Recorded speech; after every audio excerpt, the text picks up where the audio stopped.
పల్నాడు జిల్లా గురజాలలో ఎమ్మెల్యే ఎరపతినేని శ్రీనివాసరావు పర్యటించారు. పర్యటనలో భాగంగా అమరలింగేశ్వర స్వామి ఆలయంలో ప్రత్యేక పూజలు చేశారు. అనంతరం దేవాలయం వద్ద నూతన బస్టాండ్ ప్రారంభించారు.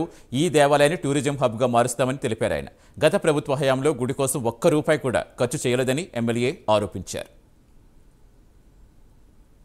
50 సంవత్సరాలుగా మట్టి రోడ్లో నడుస్తున్న ప్రయాణికులకి అరదు తారు రోడ్డు వేయించడం జరిగింది.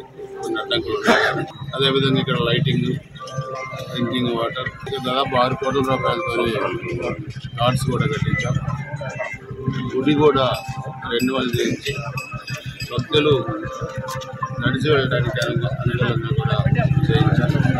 పుష్కరాల్లో సొంత ఖర్చులతో ఏసీలు కూడా పెట్టించాం. Lighting వేయించాం, toilets కట్టించాం.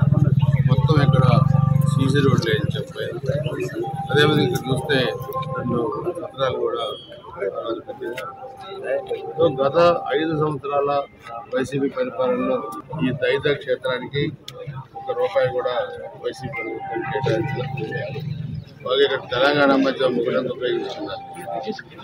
మేము మరలా ఎన్డీఏ ప్రభుత్వం 8 అధికారులకు వచ్చిన తర్వాత ఈ క్షేత్రాన్ని పూర్తి స్థాయిని ఇంకా అభివృద్ధి చేయాలని చెప్పి కూడా ప్లాన్ తయారు చేస్తాం. దీని అభివృద్ధికి, దేవాలయ అభివృద్ధి కూడా అన్ని విధాలుగా ప్రణాళిక తయారు చేసి అన్ని శాఖల అధికారులతో ఒకసారి ఇక్కడ మీటింగ్ పెట్టి, గతంలో ప్రశ్నలప్పుడు అన్ని శాఖల అధికారులతో మీటింగ్ పెట్టి 40-50 సంవత్సరాలుగా